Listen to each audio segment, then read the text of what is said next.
Today, Nigeria turns 65 when our founding fathers declared independence in 1960.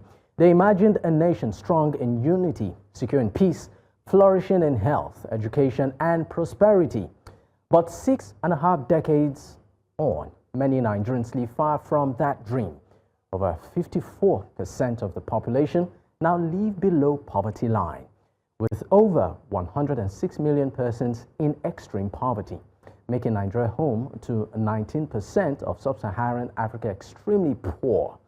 Inflation remains sky high as economic hardship cuts deep and rural areas suffer most, with about some 5.5% of the rural residents in poverty. Welcome to our special coverage of Nigeria at 65. I am Dapo Adegboye. And I'm Blessings Mosugu. Now, as Nigeria marks 65 years of independence, we reflect on both the challenges and the achievements that define this journey. Security remains a major concern, as you know, with the country rising to 6th place on the Global Terrorism Index in 2025.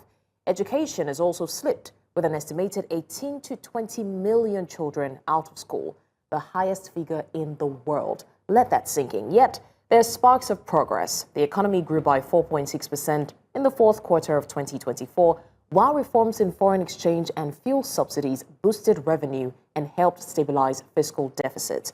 Now, on this Independence Day, the question is not only where we have fallen short, but how we can rise to fulfill the promise of our founding vision. Dapo, you look dapper, by the way. You look Dapo is looking stunning. dapper. Thank you so much. And you also look amazing. You look beautiful, as always. I'm patriotic. Yeah. At least I think that's the first solution to our problems. At least, you know, we want to love the country into change. When we've tried every other thing, patriotism might work. Well, I think I also, you know, would stand with you on that one. But I think one question, you know, on the lips of many, which I think I've been asking also is, are you still happy to be a Nigerian? Right? In spite of everything that, you know, you might be going through, you might be seeing, experiencing, are you still proud to say, you know what, I'm still related or affiliated with the green, white, green? So a lot of issues. The president actually did speak this morning, touched on a lot of issues, part of which I think has been generating reactions is the fact that about over 300 billion naira was given to the poorest of the poor, 25,000 naira each. And people have been asking that, do you know anybody?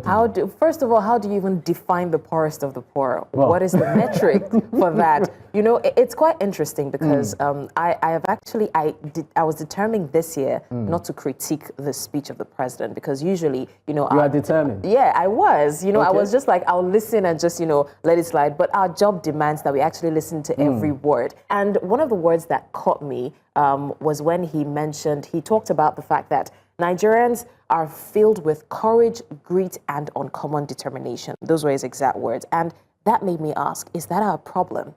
Because most times one of the questions that we keep getting is, how much more can Nigerians take? So is it because we have that grit, or they think we have uncommon determination, that, you know, we keep going backwards and we find a way to adapt? So it looks like that is what is playing to some people's advantage and to some people's disadvantage. And when I heard that, I was like, that would be a very interesting line to talk about today. And, you know, there's so many other things. It feels like when we're gearing towards independence, it's as if our true color comes out. The education sector is, I wouldn't say going into shambles, because that's such a strong word to use, but it's not a very strong sector right now. We're looking at, you know, the Pengasan Dangote drama, and we're asking, why are we still going around in circles 65 years? I mean, a lot of issues are really pending. I would still like to put it out there, going back to what the president said, please,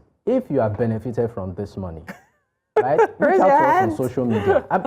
Honestly, or you know somebody that has received, you know, this money, you know, because right now that's the question. Yeah. I sort of did a survey to ask, please, do you know anybody? Have you been? No. Okay. Do you know anyone who knows anyone who has?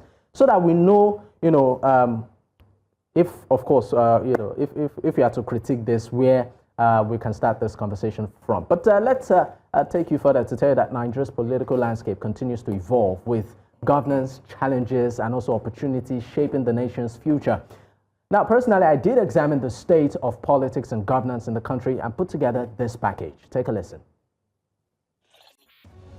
Nigeria's political landscape and governance since her independence in 1960 has been marked by circles of hope, turmoil, and persistent challenges. Nigeria gained independence with Nnamdi Azikiwe as its first president and Tafawa Balewa as prime minister. This era saw the rise of regional politics and ethnic tension, ultimately leading to the country's first military coup. Between 1966 and 1979, military coups and authoritarian rule characterized the period, with leaders like General Yakubu Gowon, late General Murtala Muhammad, and General Olusegun Obasanjo at the forefront. Corruption, human rights abuses, and economic mismanagement was prevalent.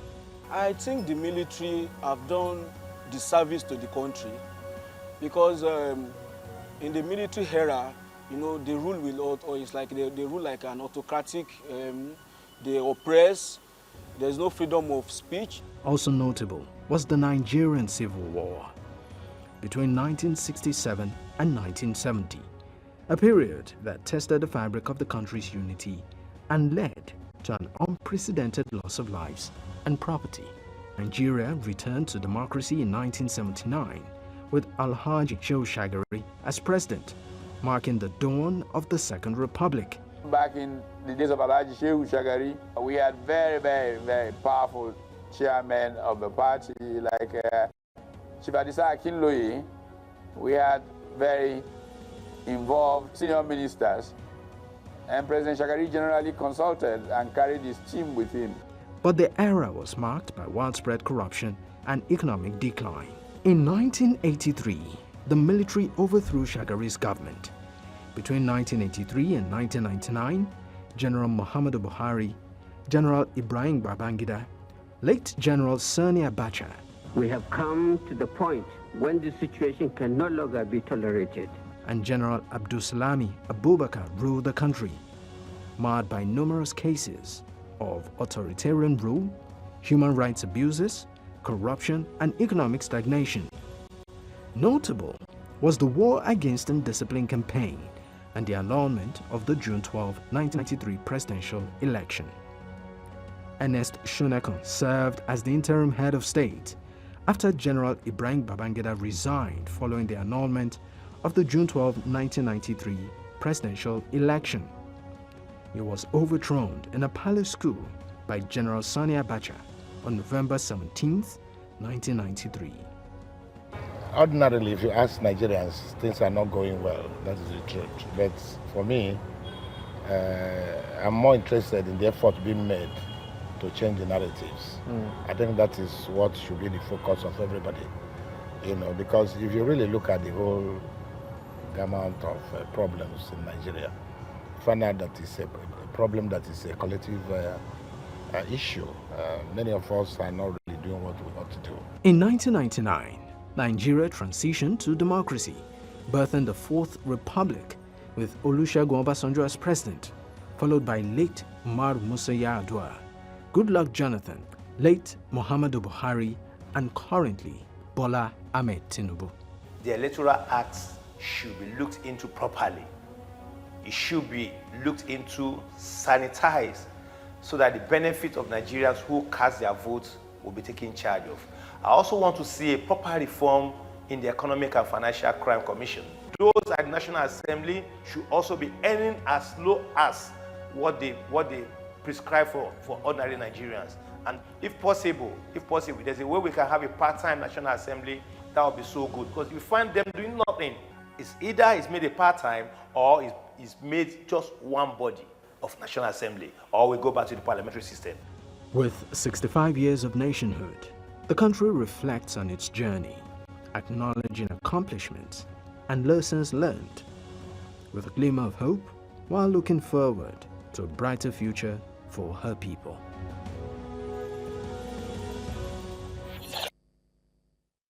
A very beautiful package by Dapo Adegboye on the politics and governance of Nigeria for 65 years. Now, there's been a debate, multi-party, single-party, But all in all, we have taken an extensive look at the political structure, beg your pardon, of Nigeria's economy and governance for the last 65 years. And especially, we were laser focused on the past 2 years of the new administration. Dapo, you did that beautiful package. So I would ask, I mean, that of course took intense research. What was going on in your mind, you know, when you put together, of course, I know that there will be a lot of cliche repetition, like, this happened in 1960 something, and we're back at it again. So what did you think of the report yourself? I mean, while, of course, working on this, that particular report, it was also a moment to reflect as a nation. Our achievements, our goals, what have we gotten right in 65 years?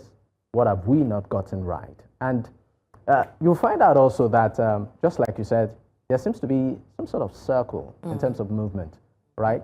But at the end of the day, I would say that Nigeria, we are not where we used to be, but we are not yet where we need to be. There still needs to be a lot that, you know, needs to happen. So, I mean, it's great we're having this conversation now, and that, of course, will bring us to our guest. Of course, of course. I mean, that's the best way to put it. We're not where we want to be, but I don't think we are where we used to be. To help us unpack Nigeria's 65th year journey, its gains, its tasks ahead, we're joined by the one and only President, Team Nigeria for Change, who is live with us right now in the studio, Bestman Nze-Jumbo. You're very welcome.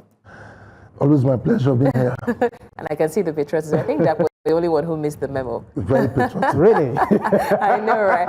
But I mean, it's about to be an interesting conversation. But I want us to base the first few conversations on some of the things that the president said earlier on, you know, in his speech. But in the meantime, we also have joining us Professor Olumide Ekanede, Professor of History and International Studies, Redeemers University.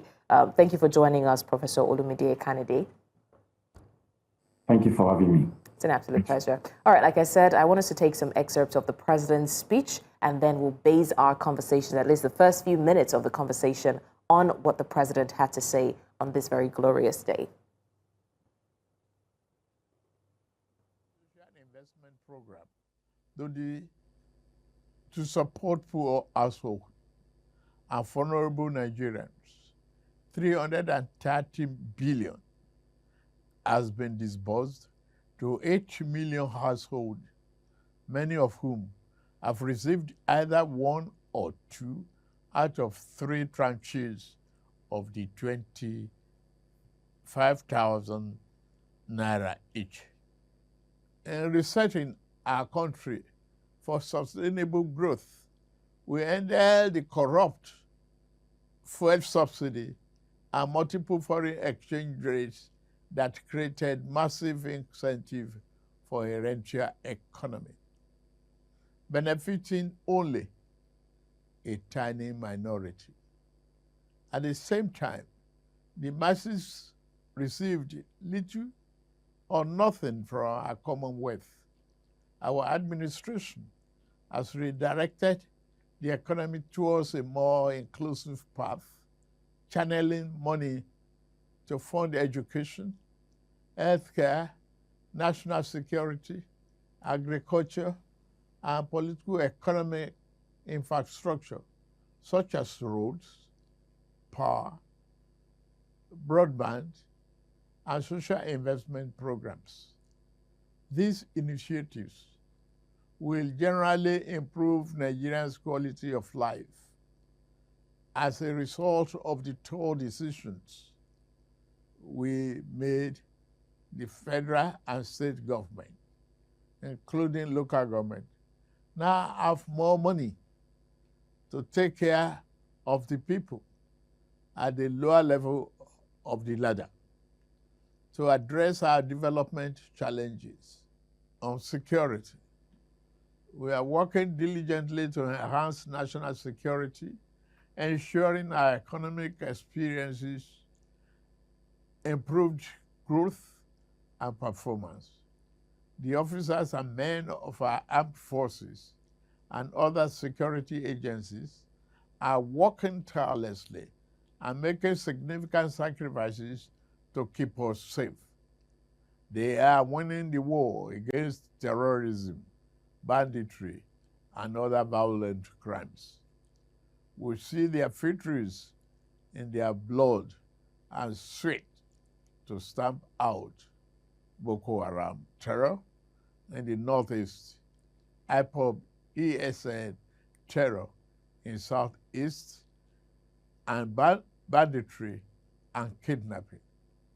We must continue to celebrate their gallantry and salute their courage on behalf of a grateful nation. Peace has returned to 100 of our liberated communities in the northwest and northeast, and thousands of our people have returned safely to their homes. That was the president's speech this morning, Independence Day speech. He did touch on a couple of issues. He talked about how the country has evolved over the past 65 years. He also made reference to some achievements being made, part of which is the removal of fuel subsidy, which he said benefited a few against the majority of Nigerians.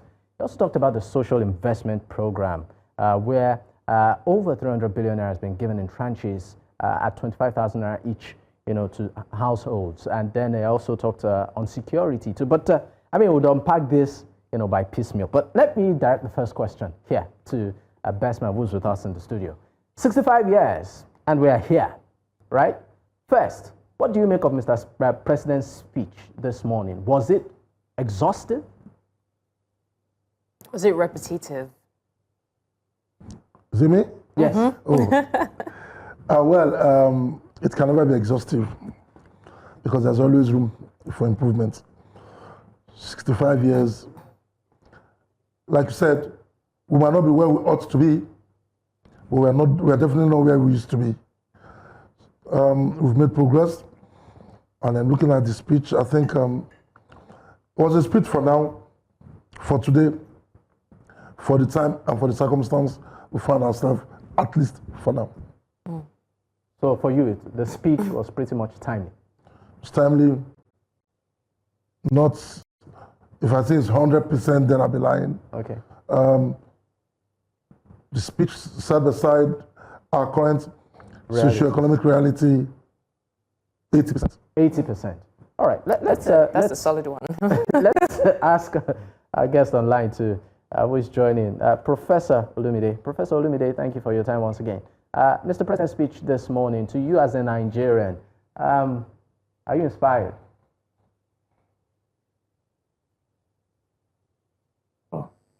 For instance, we all heard part of the snippets from the speech of the president now. Perhaps when you talk about looking at it from the macroeconomic perspective, yes, in a sense, the government seems to be making some headway. But looking at the microeconomic angle, for crying out loud, you talked about the fact that how much is 25,000 naira? You are talking about proper social safety nets. There is no amount of any meaningful foodstuff that 25,000 naira can take care of for a single household. And you are saying that you are disbursing that in tranches.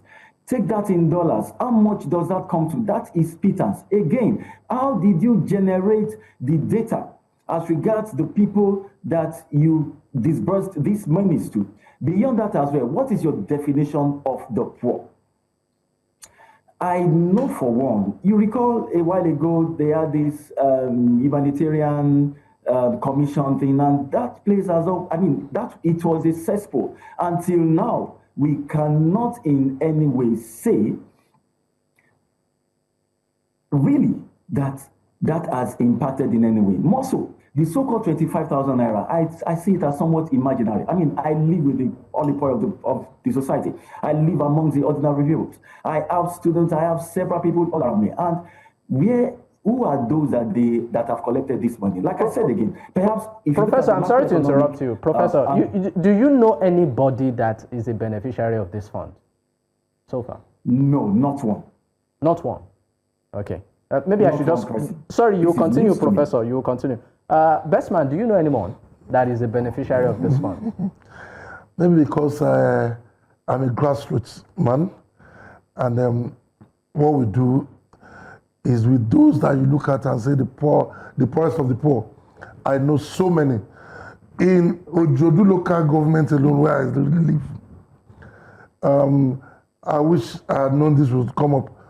I know there was a time I asked for a list, and I got a list, phone number, home address, of course also have their PVCs of those who have collected.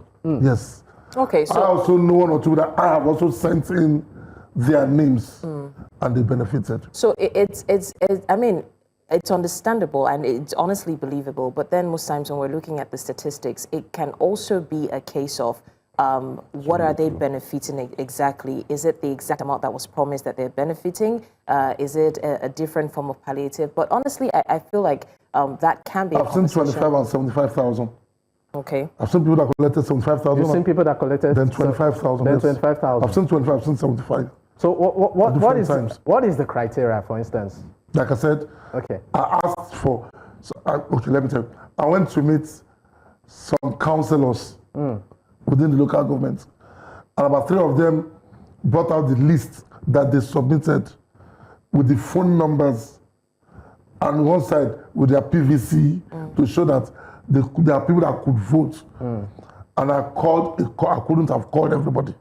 I called a couple of them.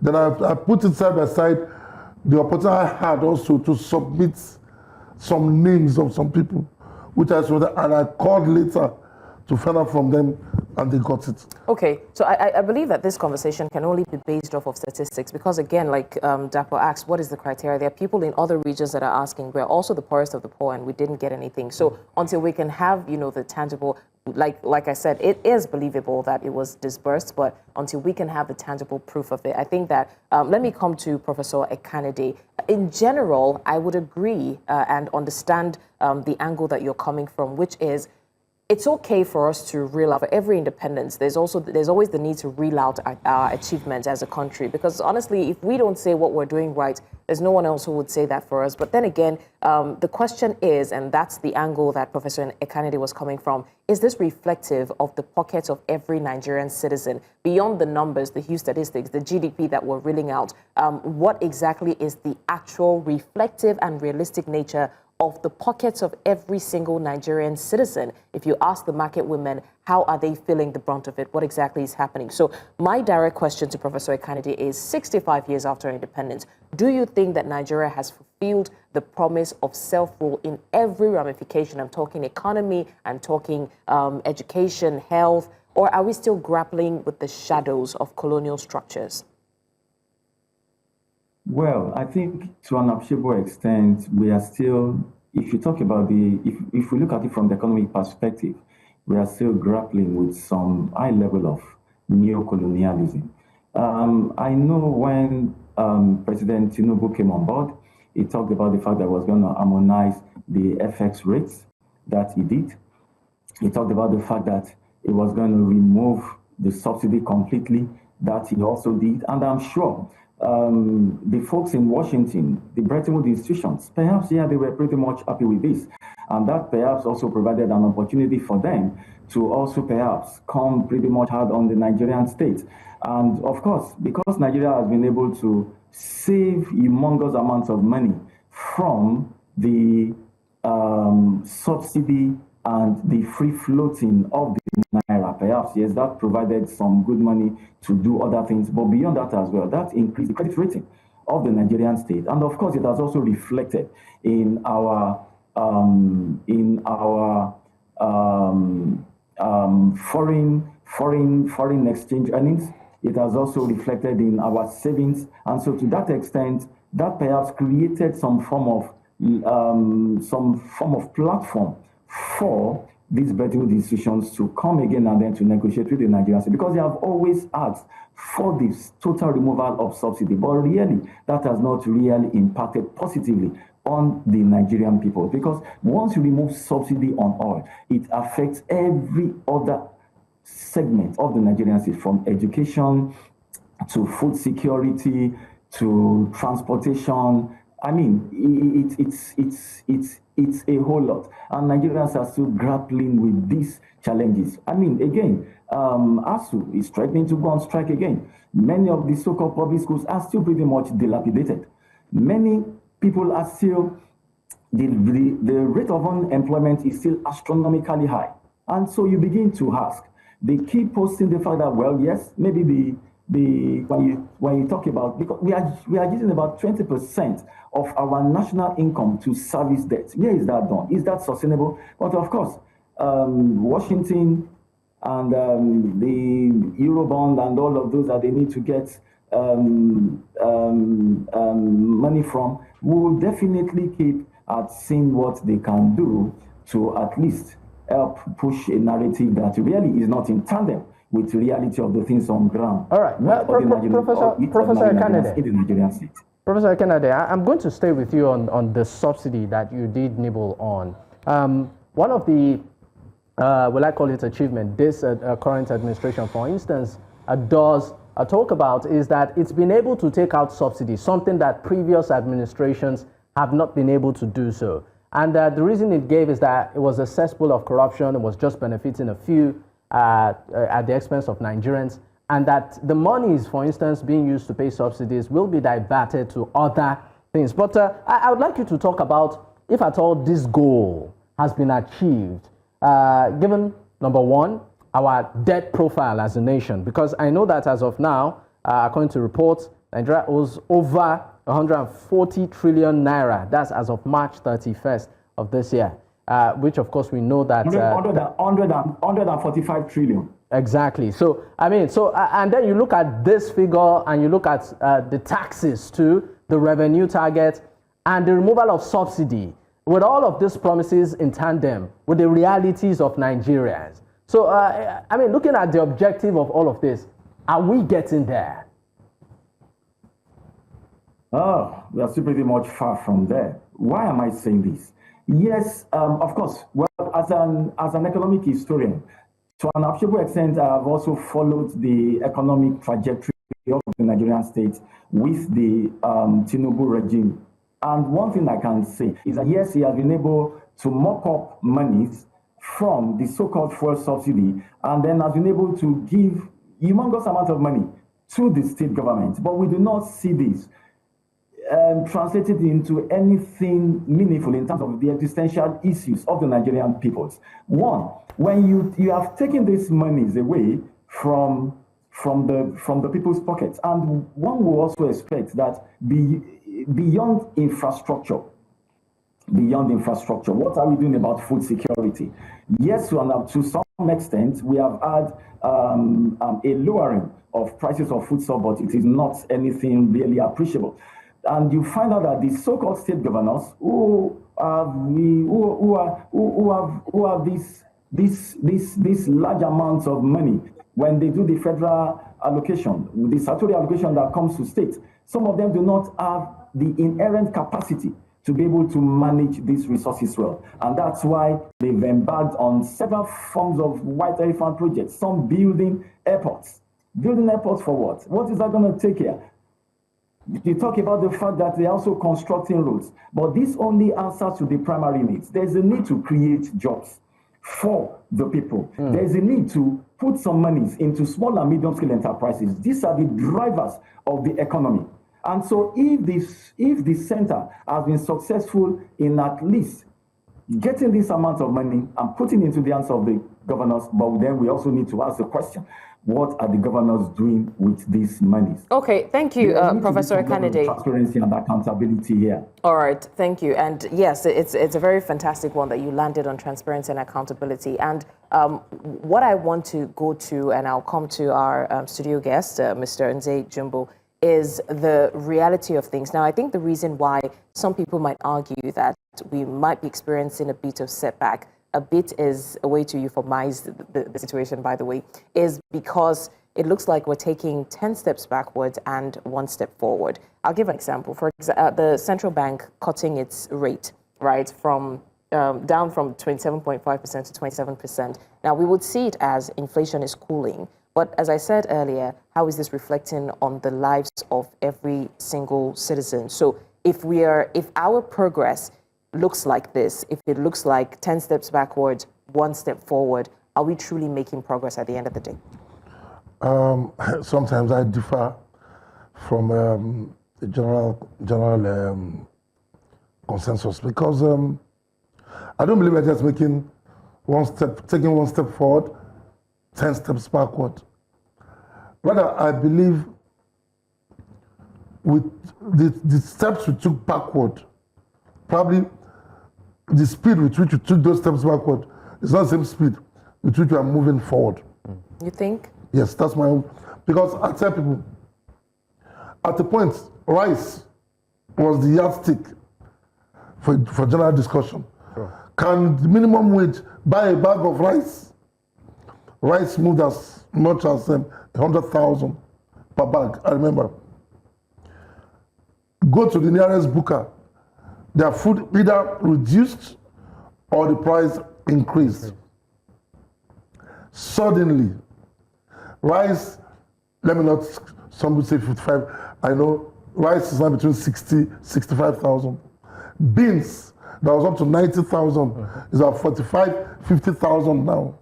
But go to the same booker, the quantity they serve when it went up is still the same. Yet we say the benefits of economic reforms are not reflecting in the lives of the people. How would it? When those of us who are supposed to make it reflect are selfish as with our own postulations. Because I've noticed that the biggest critics in Nigeria are never productive. They say the start I've done. When I say those real critics, the biggest critics are not productive. So I don't mean all. Okay. Percentage. Go do your research. A lot of activists that you know that went into position, how many of them did well?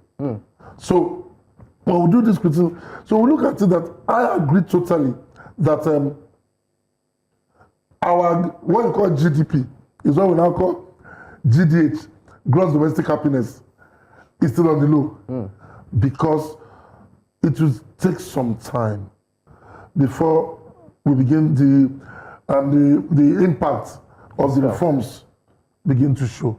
And of course, coupled with the fact that, in quote, we're a bit of a greedy people. A bit, yeah, I don't like negativity. So I question my words. I was in a taxi in Abuja, same person. You took me 40,000 from Abuja airport to the town. 2 months later, I came back, I called you, I was coming. The government had done your CNG for you. Then said, Baba, it's because of fuel price. Now they've done your CNG for you. You did it free. Government did it free. I was still charging me 40,000. And I asked why. I said, it took me time to do it. I said, that's who we are. So the people also have a role to play. We have a lot. Because change must start with me. With everyone. Change must start with me. Okay, so, I mean, Mr. Nze-Jumbo, that's a conversation that many people try to avoid, but we've heard it time and time again that the government is a reflection of the people, right? So if the people are innately greedy, it would definitely always reflect. So many people would agree with you on that. But in the meantime, we're still celebrating Nigeria at 65. We have my colleague, our correspondent Bernard Akede, who's currently at the Tafawa Balewa Square, where the celebrations are expected to kick off anytime soon if it hasn't started. Bernard, if you can hear us, what is the update where you are? Nigeria is celebrating 65. Is that reflective of the mood of that area?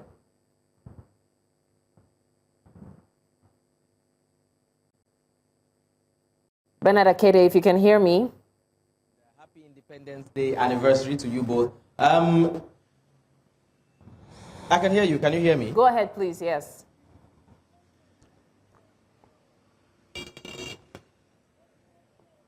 All right. I was saying, or rather, responding to your question, is the mood here are they feeling the mood of independence? Well, behind me is the Tafawa Balewa Square, formerly known as Raised Court.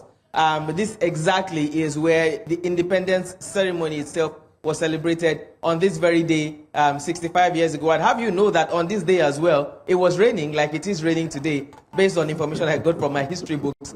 Unfortunately, things are different, of course.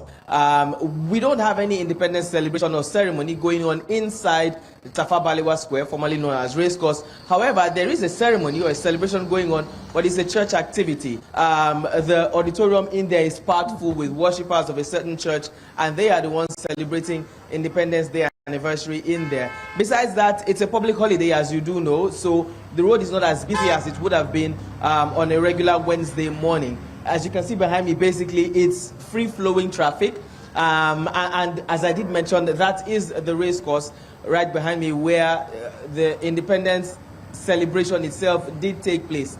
But besides that, there really isn't any semblance or anything that looks like independence ceremony besides the church activity. We've tried to speak to one or two people, but they just keep walking by and saying that they don't want to say anything concerning Nigeria's independence. We'll continue to see how we can get people to speak. Besides that, the majority of the people coming by this area are worshippers of the church that's having his activity inside the Tafawa Balewa Square. I mean, interesting times. I would have, said a bit of an irony, even though we know that the federal government did release a statement that there would not be the usual parade this year. There was no formal reason for that. But I'd also like to ask, Bernard, in terms of people going about their lives, is it reflective of a public holiday?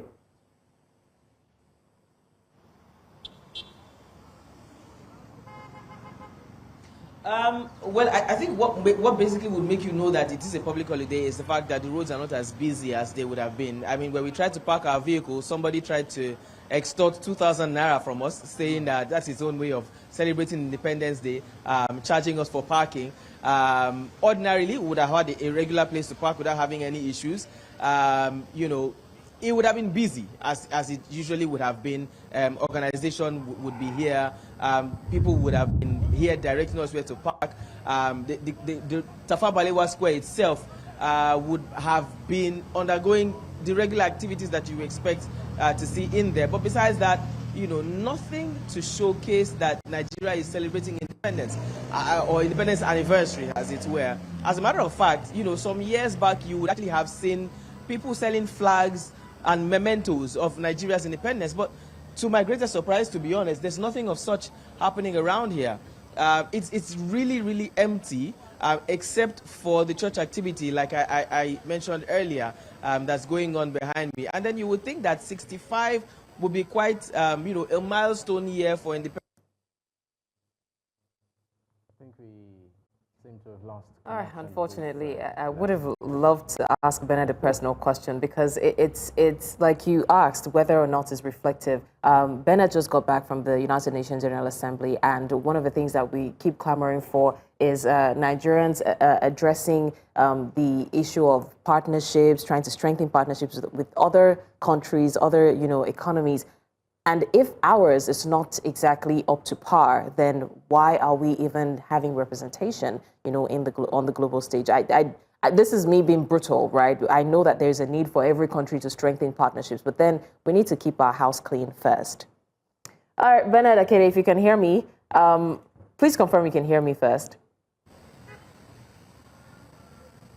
Okay, great. So I was just... Yes, I clearly can, and I heard what you were saying. But exactly. Okay, so if you heard that, then let's not delay any further. Do you think that that is the reason why people are reluctant? Because at the end of the day, I mean, you were part of the conversation at the United Nations General Assembly, and, we were heavy on partnerships, improving our infrastructure and things like that. But it feels like we need to keep our house clean first. And it's like the people are saying, we are not feeling it yet. So do you think that that is why they're reluctant in celebrating or even commemorating a year that should be a milestone year?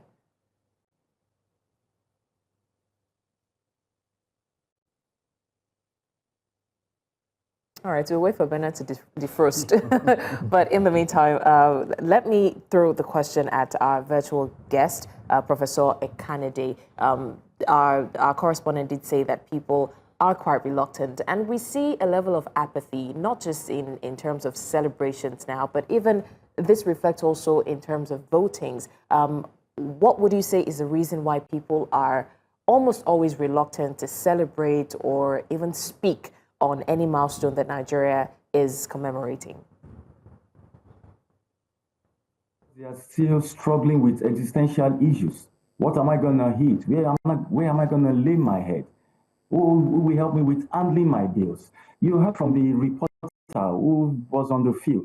You could see from if you take a panoramic view of the place where he stood at, you could see that it's reflective of the mood of the nation. And I would say this, perhaps in a lighter mood, those that are in the church, just like he said, that some are in the church celebrating, I doubt if they are celebrating. They are perhaps petitioning God to come and turn things around for the Nigerian state. So for me, I really don't think that people are really happy. People are not happy with the condition of things. Okay. Again, I talked about the fact that the prices of things are still skyrocketing. How much was $1 in 1999? Parallel market was about 88 naira. The official rate was about 22 naira. 26, 27 years down the line. Look at the disparity in terms of that. And of course, that also impacts on every other area, economic area of the Nigerian state. All right, and Professor, so, again, Professor Ekanede, I mean, you were trying to sort of give a comparative study of what the economy was in 1999 and what it is right now. But I'd like you to also speak on, okay, I understand that we have Bernard back. Please permit me to bring him on again. Bernard, it's great to have you back. Just before we let you go for now, what do you think that, given what we've seen so far from your report, do you think that Nigerians are pretty much optimistic about the coming years?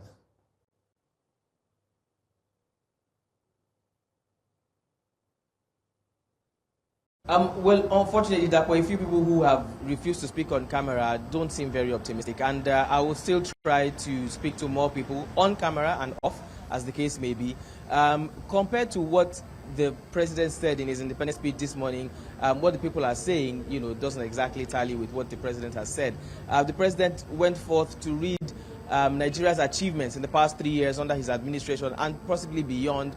It was almost like a scorecard, basically. He was reading out the things that have so far done well in basically education, healthcare, the economy, finance, security, as the case may be. But when you speak to the people on the streets, the story is pretty much different. The figures that we keep seeing in the news or that's being read out to the people is different. Apparently, seems to be different from the reality that people are feeling 65 years after independence, and that's the feeling that we're having here. Like Blessings was asking, before I went off air, it doesn't tally, unfortunately. It's not the same. What we get to hear and what we get to see, the reality on the ground. The partnerships, the partnerships and the relationships that Nigeria was trying to push forth for at the United Nations General Assembly, like Blessings did say, is not exactly reaping the results that the people claim they should be, or people say that they should be feeling. Well, maybe we could say we should give more time and see what this current administration can do if we haven't given enough time yet. But as it is, the people on the streets are not feeling what the government is saying that it is doing. Again, perhaps we need to give more time. As we usually say, only time can tell, or only time will tell. But as of today, Nigeria's 65th independence anniversary celebration, the mood, sadly, as you can see, pretty much explains everything. All right, Bernard Akede, thank you for that update, and we're hoping that you're able to speak with one or two persons regarding the celebration, and eventually I'm very sure that we'll have that in the extensively put together package. In the meantime, I want to come back to our studio guest, Mr. Nze-Jumbo, and I want to play a bit of a devil's advocate here, because again, I have a personal mission of not being overly critical, of the current administration. So I want us to look at it from a vantage point. Do you think that Nigerians, we have talked about the fact that they might be slightly innately greedy, but do you also think that Nigerians are slightly innately insatiable, in the sense that it looks like we are not admitting or acknowledging the fact that there is a little bit of change or progress we're still stuck in our ways. We're still, you know, looking at the negatives instead of the positives. This is me playing the devil's advocate. Do you think that's the case? I wouldn't say that's entirely the case, but I agree with you that it is a thing of choice to know where to stand, whether the negative or the positive. Why do I say that? Like the normal cliche that says either half a glass, half full or half empty. We definitely have made some progress. But I say this because things went so bad. What we're supposed to have done 40 years ago, we didn't start doing until like 15, 20 years from now, ago. I had an example. I asked some guys around me, I said, here you are. These are, let me use the word, NURTW guys that you call Agbiru. I don't call them Agbiru. These are. And I said, how many of you don't have your kids in public schools? I don't know, Baba, we have them in private school, where we pay little. I said, good. I said, I will first go and sell bread in the morning before resuming in class for 8 a.m. when I was in secondary school. I'll first go and sell bread. And I have so many of my peers that we did that. So when was Nigeria ever good for someone like me? And I look and say, when? Good. There was a time I had to take a mat, go to the bank. And that was a joke then. You have to sleep when you collect your tally number to be able to transfer or collect money from the bank. Now we can sit here and do other via our phone. We have made some progress. I said this and I said, we are taking 20 steps backward. Maybe instead of now taking 20 forward, we've taken just 5 to 10. The speed at which we're supposed to move, we have not. But things were bad.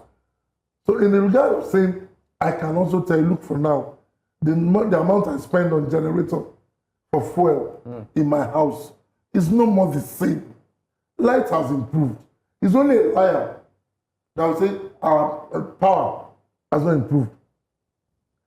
Whether we agree or not, students don't fall out of school anymore. Federal schools, through the nail fountain. People seem to play down on what Nelfond has done. We'll come back to that conversation on Nelfond because that's also another pivotal issue. But we have Sumaya Abubakar, correspondent in Abuja. She's, of course, joining us now to give us an update on how residents in Abuja are celebrating today. Sumaya, it's great to have you. What's going on?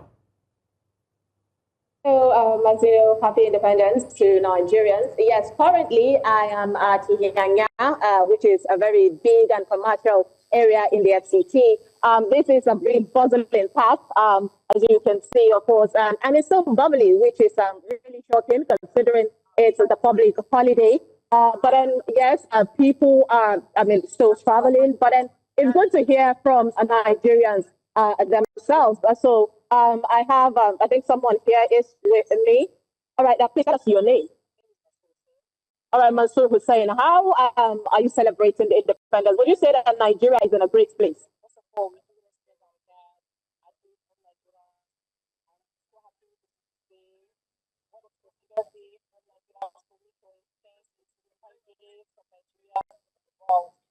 Sumaya, we are not able to hear him speak. I think you might need to redirect your mic. Okay, can you hear me, Mazino? Yes, we can hear you. But once you pointed, we seem not to be able to hear the man. Okay, I will need you to speak a bit louder. Okay, so to explain, you already explained that you're really happy about independence. But then tell us about what do you say that Nigeria is in a great place now?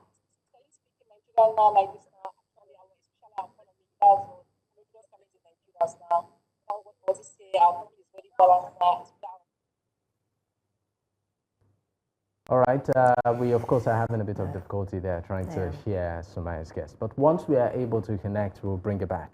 Let me come back to you, Nze-Jumbo, on Nelfond. You said this, of course, is a pivotal achievement for this current administration. But Students are also complaining of the astronomical fees they have to pay now at public institutions. What they were paying maybe 70,000 for before, they are paying close to 300. Some are forced to drop out. This is the reality. It's not a reality. Because therefore it's something I personally investigated. When I met a 400-year-old, 400 level student who applied for NELFON at his 400 level because he was in his final year. He called me back to say, "Boss, I applied for money to pay for this my final year. All the fees I paid before were returned to me, which means all the fees from year 1 to 4 were paid to him." I asked him, "So what will you do?" He said, "That means I might have something to just start off something." That's just one person. Now, years before now, okay, let me go this way. I pay fees for my children in university in foreign exchange. I know how much I crack my head to raise to pay for one semester, or sometimes to break it down to monthly from in the UK. And I said, if University of Lagos had a quarter of these as school fees, that school won't be the way it is. So now, NELFON is saying, even if they have made it 200,000, NELFON is paying exactly what the fees are. NELFON is not giving you what is not enough for you to go and look for money to make it up. Please do your research. NELFON pays your fund for school. It is not a case of giving you an amount that you now say, the fees is too much. What NELFON pays is exactly what the school. And are you also saying that these fees are easily, accessible? Good. I'll go there again. Like I said, I did a thorough research. For the first, because I'm also asking you this question based on feedback. Good. For the first 1 year, those of us in the South said this thing is not working. It's not going to work. Until the first 130,000 northern students got it. Before we, with so much skepticism here, started applying for it. Now it's about 500 something students that have gotten the NELFON. Now, when you say, is it the ease at which to process it?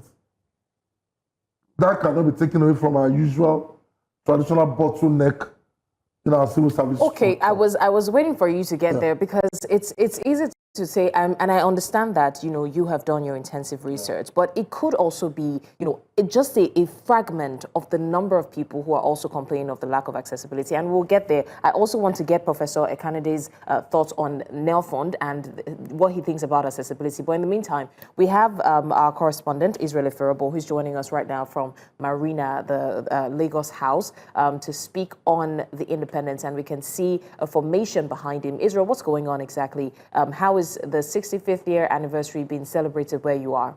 We can see exactly what is happening here. That is the Lagos State Governor, and he is set to take the salute here at the Independence Day Parade at the Lagos House in Marina.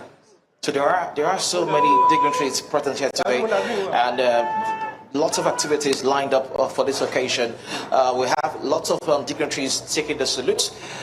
This time around, it is the turn of the Lagos State Governor to go ahead and take the salute here at the Independence Day Parade here at the Lagos House in Marina. Let's just take a look.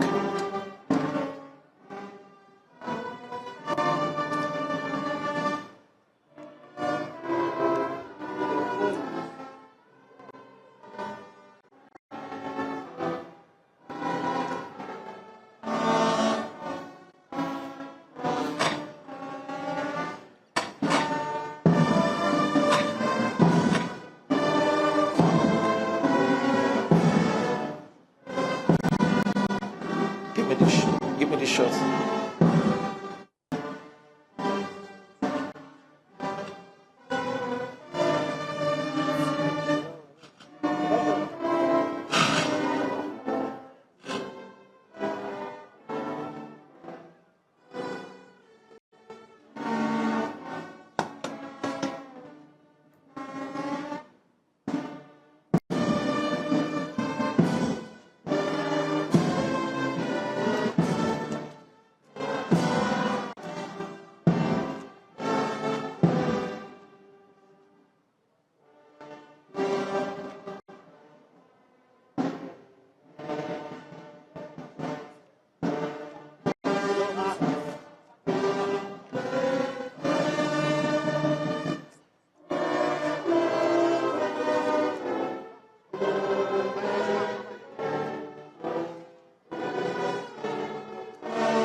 Once again, the parade is being commanded by SP Olumide Ekanede, assisted by DSP Balogun Babase. There are two guys here. One, we have DSP, one Sompano Samson, as the camp commander. He is from Adamawa State, Texas local government. He has a Bachelor of Science in Sociology, and he was enlisted into the Nigerian Police Force on the 19th December 2019.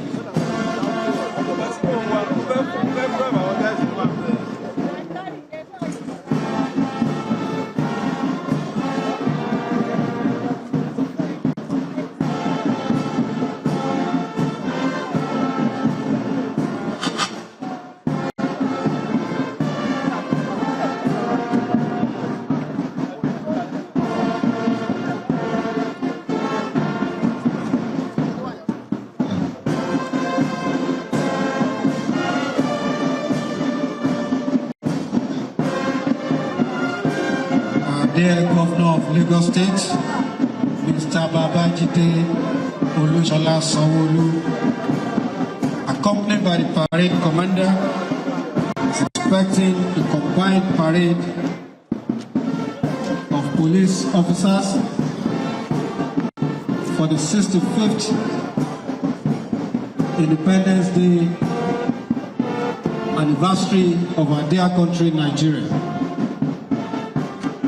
Starting from the Nigerian flag, we have the Nigerian Police Force flag being manned by ASP Adegboye,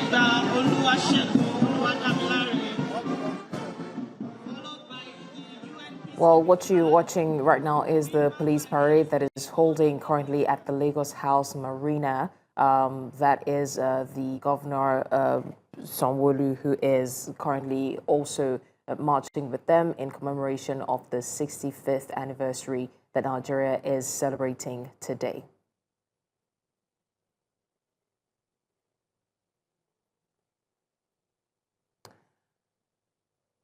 All right, still on the 65th anniversary, we have Sumaya Abubakar, who is currently in Abuja, to give us an update of the look and feel and the mood currently of the people of the FCT. Sumaya, what is going on in the FCT? I know that you tried to give us an update when you tried to speak with a patriotic citizen earlier on, but we're unable to get his audio.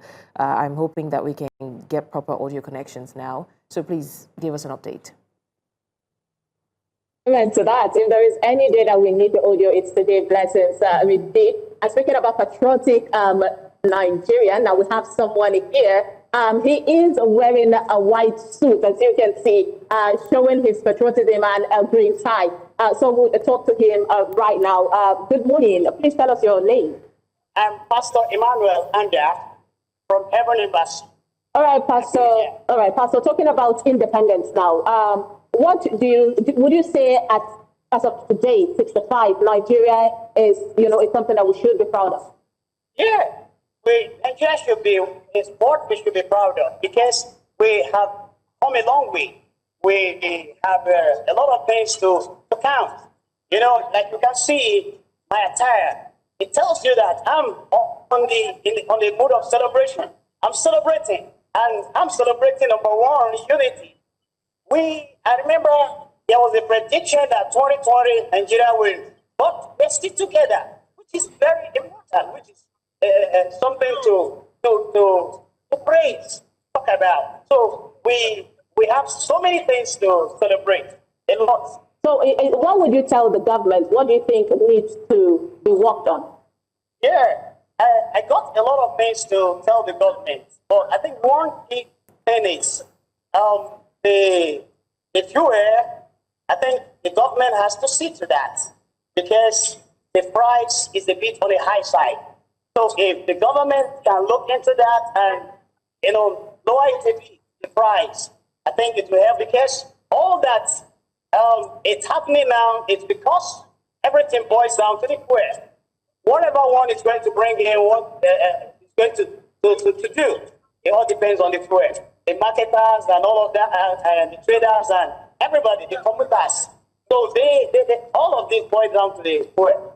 So. All right, thank you so much, Pastor. We truly appreciate. Like I said, this is the Yanya Park, and you can see how vast it is. Of course, it's really filled up. Everybody is here. Activity is ongoing as usual. Nigerians, of course, you don't see them in. They're not like Pastor wearing, a special attire for this celebration. But most of the people that were able to talk to are hopeful that Nigeria will indeed be great. All right, Sumaya Abubakar, thank you so much for this update. We'll definitely keep tabs. Once again, thank you. Let's bring the conversation back to the studio. I'll be coming to you, Professor. Professor, you might want to react to some of maybe the reports or comments that have been made, but let's look at our fight as a nation against corruption, over the years. Even from the very first republic till now, that seems to be a pivotal issue. In terms of this fight, how would you rate it? Are we, as a country, making progress in the fight against corruption, particularly at the ruling class? So much. When you talk about corruption, it's a cankerworm that has eaten deep into the very fabric of the Nigerian state. Just like you said, from the First Republic, we had always had that problem. I think in the First Republic, they called them 10%ers. I recall pretty much that when Mosugu came on the set, well, that was the way he defined the First Republic politicians. And of course, it has transmitted over the years. And of course, it's such that, looking at it at the level of the ruling class, again, let me draw an analogy from what I said earlier, that the President Tinubu, in as much as he has put more money into the coffers of the states, it has not translated into any meaningful development such that the pensioners in some states are still being owed, and that is criminal. Gratuities are not paid as at when due. They embark on projects that do not really impact directly, even indirectly, on the people. You hear about them still engaging in medical tourism abroad, taking all manner of breaks. And then a while ago, one of the governors was shown in a particular island having a party while your people are living in poverty. How do you reconcile that? And in a sense, corruption even at that level has been systematized such that they try pretty much to evade the radar of the so-called EFCC. No doubt EFCC is making they are making their own. They are trying to ensure that at least they keep it minimal. But despite that, Nigeria, the political class has devised several other sophisticated means to ensure that they keep at doing this and then evade. Professor, I'm going to come in here. You made reference to the FCC because that's where I'm actually even going with this. You said that it appears that as if the political class have gotten creative when it comes to evading or managing the Economic and Financial Crimes Commission. Now, let's look at the commission itself and this fight it has had to take up over the years. Would you say that this is a commission that maybe, just maybe, could have done better, but maybe is politically handicapped? I believe so, that it could have done better, but yes, in a way, it's politically handicapped. In as much as the president still holds the prerogative in terms of appointing the head of that commission, you cannot really claim that the so-called chairman, in a way, will still keep at that client-patron relationship with the president. That I believe pretty much. And so they ought to democratize that particular process as well. Just like you have with INEC as well. I mean, you have the president appointing, he who pays the piper. Oftentimes, perception may be far from reality, but in this case, there is no way you can say that the piper definitely will be the one.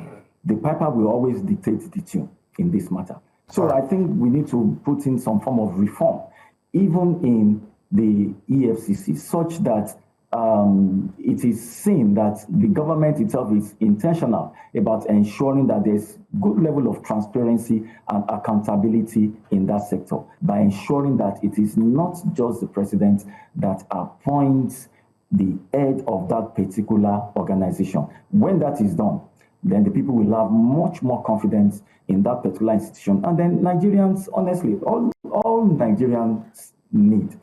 They want to see transparency and accountability. All right, Professor Ekanede. Or apologies for interrupting you there.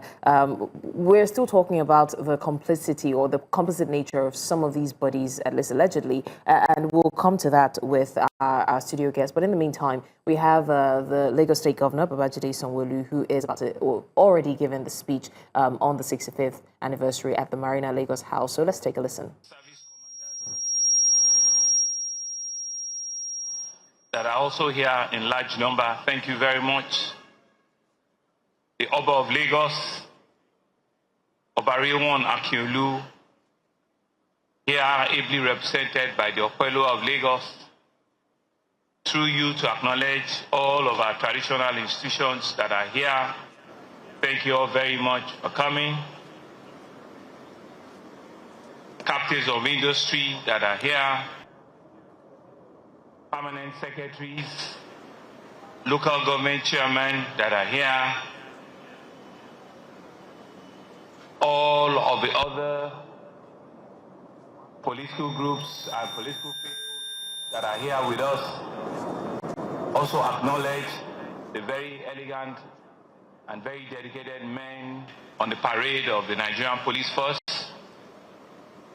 other paramilitary officers that are here, the National Youth Service Corps, children from our various schools, distinguished guests, our religious leaders, gentlemen of the press, distinguished ladies and gentlemen. Let me begin by congratulating every Lagosian on this occasion of our country's 65th independence anniversary. I'm proud of how much we have grown as a people and as a state. This occasion therefore calls for a sober reflection on the challenges we have and we are overcoming, as well as the victories we are also celebrating. The theme of this year's anniversary, Nigeria at 65, all hands on deck for a greater nation. This speaks to the fact that as a nation, we have come to the realization that only if we genuinely work together can we make the breakthrough we have been yearning for. As Henry Ford said, if everyone is moving forward together, then the success takes care of itself. This means that the government and the people must found and have faith in each other so that the effort by the other, and of course vice versa. And therefore, as a government, we are acutely tuned to the needs and the welfare of our citizens, and we're working ceaselessly to meet their aspiration, because we know that for a fact that our dear states can and will achieve lofty goals. Government as people in complete synergy. Since the inception of this current administration, we brought in our development agenda under the team's agenda, which in our view is a collaborative effort with you. We believe we are able to implement while working out areas that needed improvement. And when we given the mandate to return for a second time about 2 years ago, realized we have to expand and enhance the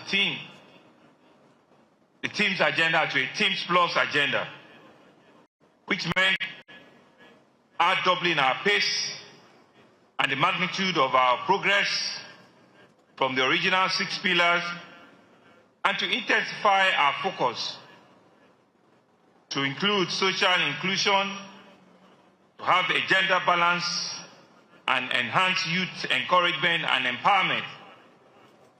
And therefore, the essence is for us to achieve twice the impact with more comprehensive development. Also, in addition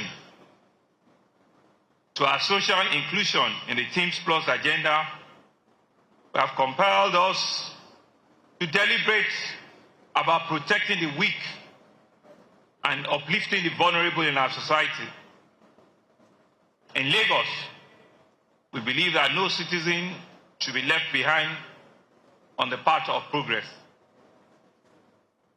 This is why we have expanded the Lagos Social Register, which will now capture over 1 million households across all the 57 local government and LCDA.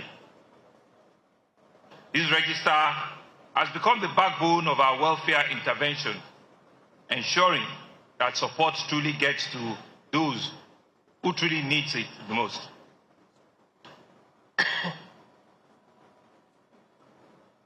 It has also been instrumental in advancing the directive of Mr. President Bola Ahmed Tinubu, and envisions that the poor and the vulnerable household should receive a minimum of 75,000 in support, as well as direct cash to gift transfers initiative from the federal government. With this, relief is delivered in a transparent and an impactful manner to all indigent families, to widows, to the elderly, and to the persons with disability across our various communities. We have also advanced under our Ilera Eco Social Health Insurance Scheme, a scheme which guarantees affordable health care for our children, the pregnant women, the aged, while maternal and child health services have been strengthened across the state. Through the office of the Lagos Office of Disability Affairs, we believe thousands of other Lagosians living with disability have also benefited from direct grants, from scholarship, assertive devices, and vocational training, affirming our commitment to social inclusion. And so, to ease the burden of rising costs, you will also remember that we launched the Onje Eco Food Initiative and large-scale palliative programs, which reach millions of households at subsidized food stamps. In addition, pre-schooling at primary and secondary levels, complemented by bursaries and scholarships at tertiary levels, have ensured that children from low-income families can continue to dream and achieve further education without financial barriers. Our low-cost and affordable housing scheme, such as the Lagos Homes, we believe has provided decent accommodation not only to civil servants, but to some first-time homeowners, while women and youth empowerment programs, through our various 37 skill acquisition centers, continue to give thousands and thousands the tools to earn a living and to support their families. Even in times of crisis, from the COVID-19 pandemic to economic pressures following the removal of subsidy, Lagos has stood firmly, remained people-focused, ensuring that all our programs are of cushioning effect to the most vulnerable through various transportation subsidies, food relief programs, and direct cash support to the needy in our society. And so we believe that our vision is clear. A Lagos where social protection is real, where the dignity of every citizen is safeguarded, and where no one is left behind in the journey of development. And of course, you just had the Lagos State, or you are listening to the Lagos State government there, at the parade ground in Marina. He did highlight, as part of the things he did say, the achievement of the Lagos State government in recent years. He talked about the Lagos Social Register, where the poorest of the poor, the most vulnerable residents in the state, are beneficiaries of amounts, to about, say, 75,000 naira, which of course seem to vary depending. He also talked about the Lera Eco initiative, which of course is a social healthcare initiative, which residents are also benefiting, and the Onja Eco amongst the list of other things. Once we are able to resume connection with what is going on ground at the parade ground in Marina, we'll definitely bring it on. But let's bring the conversation back to the studio right now. And let me also take your opinion, Bestman, as regards how we have handled security in the country over the years. I mean, from the First Republic even till now, security challenges seems to be prevalent. But would you say that in terms of the approach of various administrations in tackling this, are we getting it right? Well, security challenges escalated in the last 15 years, because prior to the last 15 years, we didn't have it this bad. When you talk of security challenges, then you... Sorry, Bestman. Yeah. I sincerely apologize for interrupting you, but I understand that we, of course, have been able to establish connection back with the speech of the governor of Lagos State. Take a listen. So the task before us is for us to build, not to tear down. It's for us to unite, not to divide. And it's for us to inspire, not to despair. We believe that this country is great. We believe that this country has the potential. We believe that when we all work together, the full potential of this country is realizable. And so on this 65th independence anniversary, let me, on your behalf, commend the Commander-in-Chief of the Armed Forces of the Federal Republic of Nigeria, His Excellency Asiwaju Bola Ahmed Tinubu, the President of the nation, for honorable leadership he continues to provide for us. All of the life-changing that his administration has given to our citizens, to assure him that for us in Lagos, we're truly and firmly behind his government. We see the very positive, the very essence of his leadership, and that for us as a people, we'll continue to work with his government to ensure that the real of democracy and the various levels of engagement between the federal and sub-national. Mr. President, we're excited, knowing fully well that Nigeria has indeed made the bend. We're beginning to see a downward trend.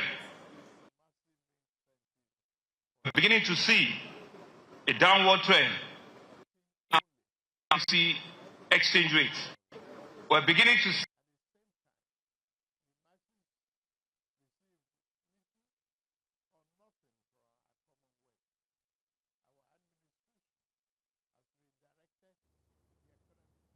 All right, well, unfortunately, we're still having a bit of downtime in terms of technical connection. But in the meantime, I think we've gotten extensively the idea of the governor's speech. And Bestman Nze-Jumbo was about to answer Dapo's question before we rudely interrupted. Security. How we've tackled security over time. That's why I said the security challenges escalated seriously the last 15 years to now. And but But what we used to have those days was case of armed robbery. We never used to have banditry. We never used to have terrorism. But at this scale? Not at this scale. We never used to have terrorism. But there used to be cases of kidnapping. Kidnapping was what we used to call bomo. You know what bomo is? That, hey, my baby has been kidnapped too. And for long, you will see the baby. Wasn't for ransom. Somebody just needs some kids to do some work. You take your kid. Maybe in 2-3 days, you see the baby. But at the level of economic kidnapping, that's what we have now. And it's not good. I made a suggestion recently. I said, unfortunately, we don't have an AFCC that is standard, like a Prof said. You will see some young guys in clubs spending heavily. You see some young guys with very expensive cars. If you investigate those boys, some of them now claim Yahoo, whereas they are not into any Yahoo anymore. But Yahoo does not pay anymore. They are into kidnapping. They will be the one that will point you out. So some of the ballers in the clubs that that's what I'm telling ballers, you. They've left the Yahoo business. Like I said to you, I do my research because I'm also into alternative security. They now prefer to be called Yahoo, that they are doing Yahoo, that Igbo Maga paid. It's not true. So it's a facade. Many of them are the ones that will point you out. You'll be kidnapped. Once transfer paid, they will collect their portion, their own cut. Many of them are into body part sales. This human organ trafficking. Because there is no money ritual that brings money. It's a fallacy. Rather, they will sell organs, they will kidnap and collect ransom. So most times we are all not safe. But these ones have tasted money and are not about to let go. And when you look at terrorism, go to the... Sorry, just to land on that. So how does the EFCC come in here? Now, if you send your operatives to these clubs codedly, you will see them. So as they are going, they know what to do. They sure know what to do. And because a lot of security shouldn't be discussed publicly. They know what to do. When you take such a person, you investigate him, you see, and you know he's free, I mean he's clean, you let him go. But 70% of them will not be clean. And there won't be any trace of any Yahoo that they've done. Okay, Professor Ekanede, I want to come back to you, and I want us to circle back to the conversation of corruption. And earlier on, we were talking about the need for, heavy independence on these bodies that we do call independents. Unfortunately, we're in the era that it looks like the independents are not entirely independent anymore. Now, there was once a time that our holy grail was either the judiciary or our constitution. But now, unfortunately, it feels as though the judiciary is complicit and the constitution can now be argued or debated. No, it said this, it didn't say this. And in fact, we're now tweaking and flipping, the words in the constitution. So we do not necessarily have something to hold on to anymore. Do you think that that is the basis for corruption? Because if we do not have an anchor, they say where there's no law, there's no crime. If we do not have an anchor to base most of our actions against, then it feels like a lawless society altogether.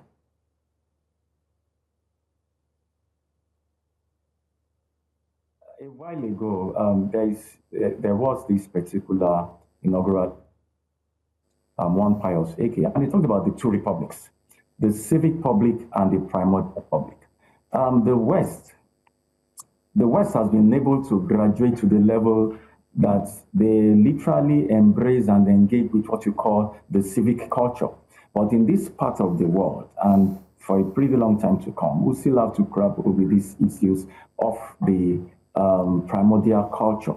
And to that extent, these are part of the things that are responsible for the weak institutions that we have in the Nigerian state, which in a sense has enabled this type of unholy conversations around what is right, what is not right, truth is relative, when talking about postmodernism and all whatnot. So I believe very strongly that until we begin to engage with rule of law as it should be. Until then, we'll keep having these problems with, okay, compromise, complicity, and all whatnot. So, again, you in a society where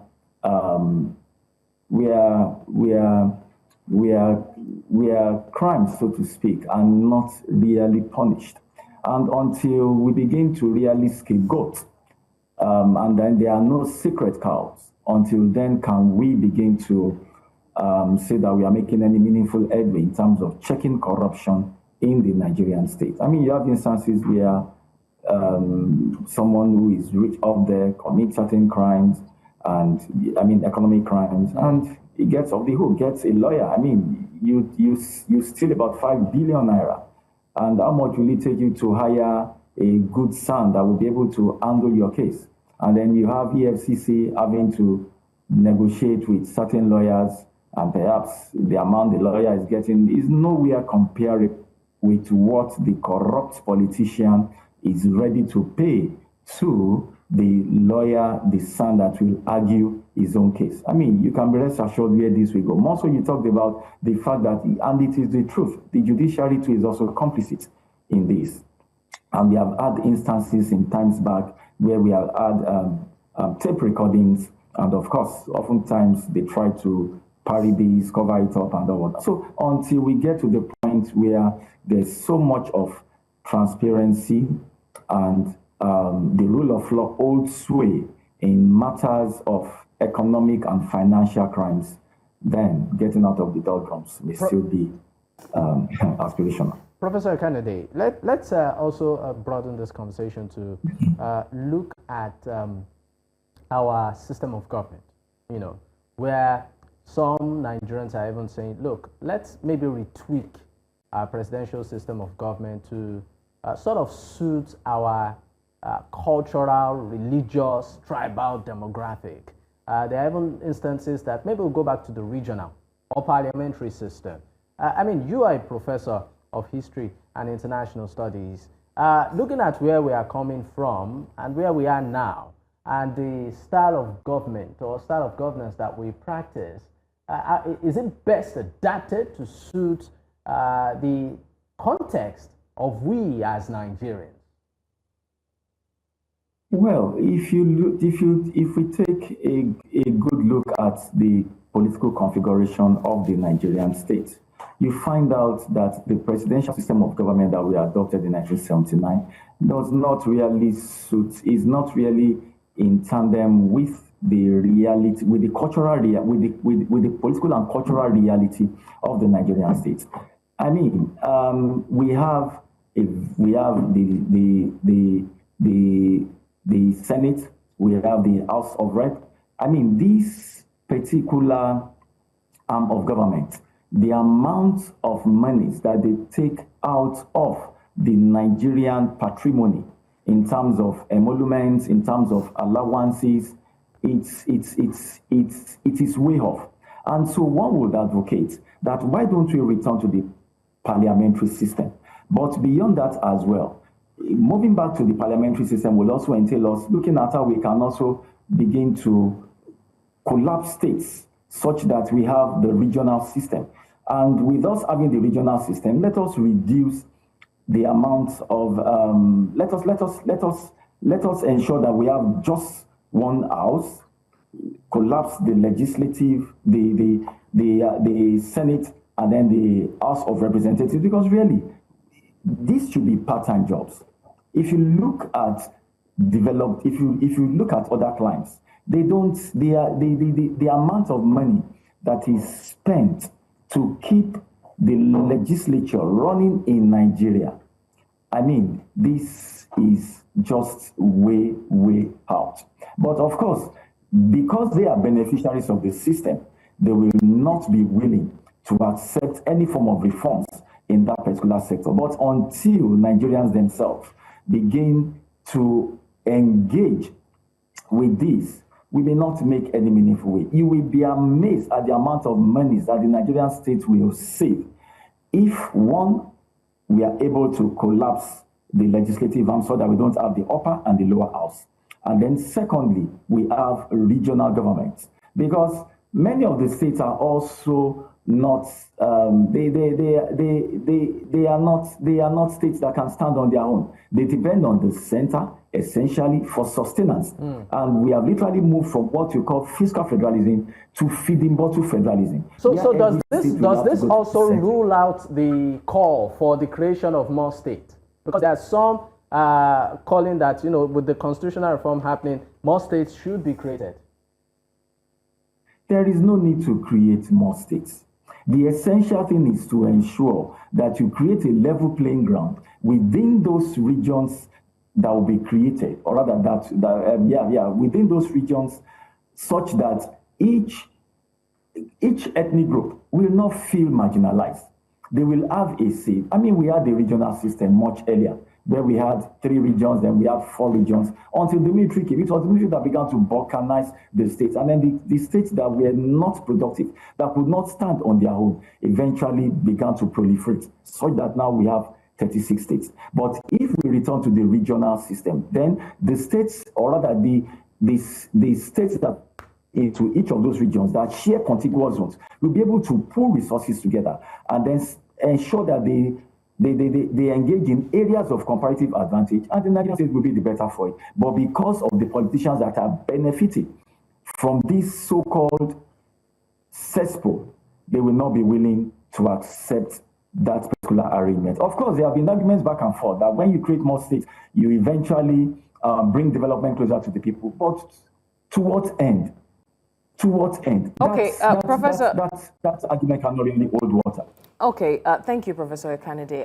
I mean, now that we're talking about this, I think it's best to bring address the elephant in the room, which is the issue of whether or not Nigeria is truly democratic. Let me come to the studio with our guest, Mr. Nze-Jumbo. We understand that Nigeria is democratic in form, when we're talking about the elected presidential system. But are we truly democratic in substance, in terms of fairness, equality, accountability, and a true representation of the interest of the people? Our democracy is evolving. We're in I call it a transition where we started to where we're going to. And our political evolution has been steady. This is the first time we're having 25 years uninterrupted democracy. So, and a democracy of 25, 26 years is not that mature. Check history. We're making progress. Now, like Prof said, I agree with maybe collapsing the legislature. I'm going to one. But I do not think we should go back to regional. We have tried the regional kind of government. It failed us. We are doing the federal system that we are running now. All we need is to perfect it. Let's do true federalism. Let the states be run as federating units of the center. The way we are practicing now is not true federalism. We have a situation where they run a cap in hand to the central government. If we practice true federalism, we'll find out that the problem that made the regional government fail, which is also affecting this one, is corruption. Just as someone talks about our constitution, if we practice our constitution the way we're supposed to run it, at least let's run it 70-75%. And whatever is left, we adjust. But are we running the constitution up to 40% right now? A situation where it says if you decamp as a legislator from APC to PDP, you lose your seat. Have we been able to do that? Is that a problem of the constitution or a people problem? So the issue right now is not the laws passed. It's not the law, it's not the system, it's who. It's just the implementation and who we are. The problem of Nigeria is not just Nigerians. So how do you think a solution is possible? The solution will come when we all realize, like I said, that the change must start with me. What do I mean?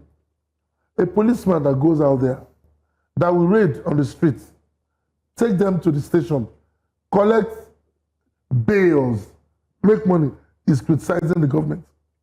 The lecturer that will not pass a female student because of sexual overtures that is made to her will not see his own.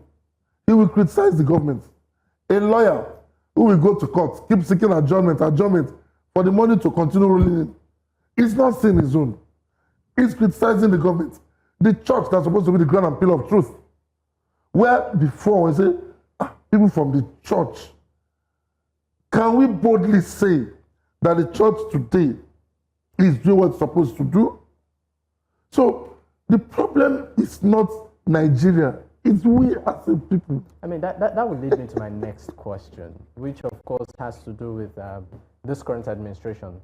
It did say that, like what we know, the allocation, particularly to states, has increased. Has tripled. And then local governments now, through the Supreme Court ruling, now have direct access to their allocation, even though we know that that is still, Do they? I mean, they are paid directly. Not yet. Not well. That's what the government wants to do. There's still some court cases. Thank you. Okay. That's why I put the caveat there. Okay. That's why I didn't say outrightly. I put a caveat. Okay. Now, I would like you to speak on that, because when, will I call it, criticism comes, it's mostly to the center. But the states to have a role, at least they have more money. So in terms of accountability, particularly at state level, how do you think this can happen?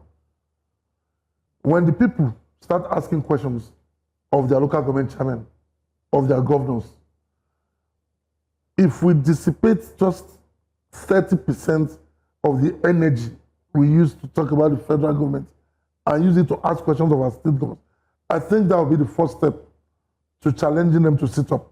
Because we've also seen some states, because of the triple nature of the triple level of what's it called, money that comes to them now. We've seen development.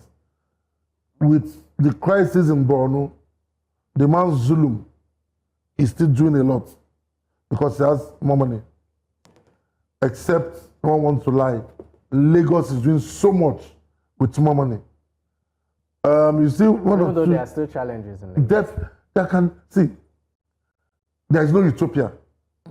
It's always a work in progress. Okay. Lagos has done so well, and it's still doing. We will keep asking for more, for them to do more. Like I said, Zulum is doing. So we have some. 2 days ago, I saw a health center built by local government, Isheri local government in Lagos. You see some local governments in Lagos doing what states should do. So I think it's time for us to begin to ask questions of these governors. Unfortunately, many of us don't even know our local government chairman. But that's what civic awareness is all about. All right. We need to rise up. All right. I mean, just like what we have on the screen, fact received by local government areas from January to June 2025. You might just want to feast your eyes on that. But I'd also, before we wrap up, I would also like to take the opinion of Professor too on this. How do we ensure accountability? Because most times when we talk, we only focus on the federal, forgetting that there's a state and even local government. How can we ensure accountability at those levels too? Thank you. I think, again, the press too has a major role to play. The press tries its best, like we're doing now. But beyond that as well, the press will need, I think at a point we had this Freedom of Information Bill, how well we have worked with that. You recall when Okonjo-Iweala was the Minister for Finance in the Nigerian state, every month they will publish the amounts that were going to states in terms of revenues that devolve to them from the statutory allocations.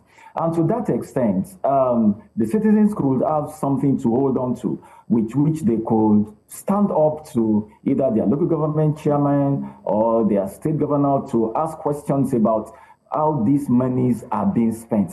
Beyond that as well, we have had instances where, yes, states come up with manifesto, local government would come up with manifesto, and then they tell us that these are what, and these are the various infrastructural developments that they are carrying out in their various areas, helping to build roads, revamp healthcare infrastructure, and the rest, until we begin to have some level of inclusivity at that particular level, where their involvement, I mean, they show this is a showcase, and then the amount of money that have gone into this project are there in the public sphere for everyone to see.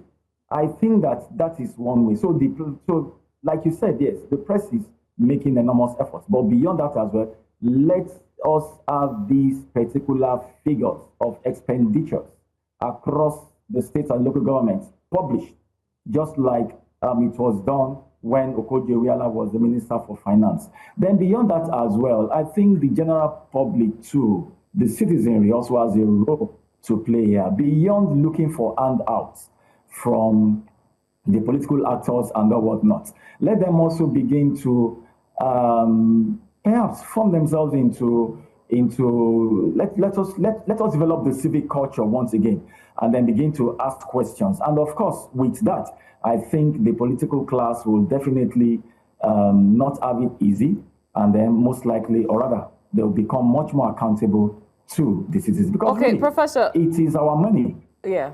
Right. I'm sorry to interrupt. I just want to also ask you, I mean, Mr. Nze-Jumbo, talked about the fact that more often than not, it's a people problem. And everything that you have postulated so far, we see that they're tied to each other.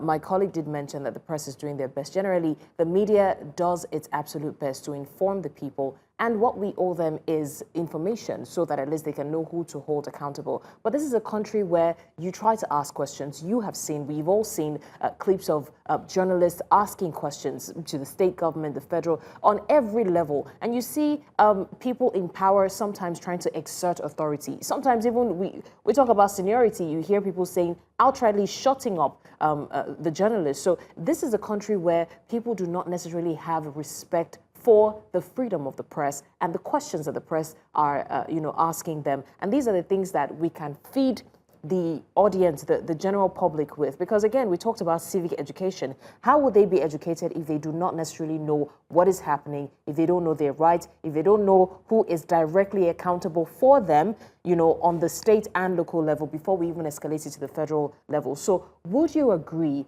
to that statement that it is most likely a people problem? And don't forget, we did also establish the fact that the government, more often than not, is a reflection of the people. There's this common cliche that the people deserve the type of rulership that they get. In as much as I agree with that, but beyond that as well, Nigerians are not asking for too much. We are quite resilient. Nigerians are creative, and they are just looking for a conducive environment for them to unleash potentials. If the government, which will be in the forefront of helping to drive change, helping to drive reforms, if just like Mr. Bestman mentioned, that if we decide to stick by what the Constitution says, because they are the ones that will lead this particular vanguard, then the chances are that the followership would also fall in line, would conform. Fine, in as much as, well, it is not a military state, and just like you said, that there are situations where the ruling elites oftentimes try to use brute force to have their way. But if we keep at pushing for what is true, if we keep at having this resilient disposition in terms of accountability, in terms of making demands on them to do what is right, and then publicizing it, I think we will definitely be able to get out of these woods. But if we now decide to back out, then that is where the challenge will be. But again, you talked about civic education. There's a need, like we said, there's a need also for the relevant agencies to also help in this regard. Because yes, there are times that the government themselves try to subvert the truth. But if we become courageous enough as a people, and then the citizenry are up and doing, not for too long. Look at what social media is doing. Oftentimes, the way and manner they pressure government on certain things, then we see the changes that take place in that regard. So I believe very strongly that with the media, then getting across with a very, very informed and active citizenry, we can turn the narrative around, and Nigeria will be a pride for us all to live in. All right, Professor Olumide Ekanede, thank you so much. It's been a very insightful conversation. We have been talking extensively about every sphere of Nigeria's economy in terms of celebrating 65 years. We've had 2 years of this current administration, and we've combed through every single aspect: the economy, the politics, the health sector, education sector. But unfortunately, we won't be able to go further than this. We would have loved to delve deeper, especially we didn't talk a lot about the brain drain in the health sector and the likes. But unfortunately, this is the much that we can take with our time. We're still celebrating Nigeria at 65. Regardless of the hiccups, we're still Nigerians at heart and even, on our passport. So we cannot exactly evade the celebration. So yes, I want to say a big thank you to our guests, Professor Olumide Ekanede, Professor of History and International Studies, Redeemers University, and of course our in-studio guest, Mr. Bestman Nze-Jumbo, a patriotic citizen, if I may add. And we would also like to use this avenue to inform you that throughout the day we are celebrating 65 years right here at News Central Television. So do not tune away. If anything, grab a cup of coffee, because we have so many more segments that will dissect, Nigeria as much as you would want to watch. So this is the much that myself and my colleague can take for now, but there's so many other segments that will address Nigeria at 65. I'm Blessings Mosugu. And I'm Dapo Adegboye. Happy Independence.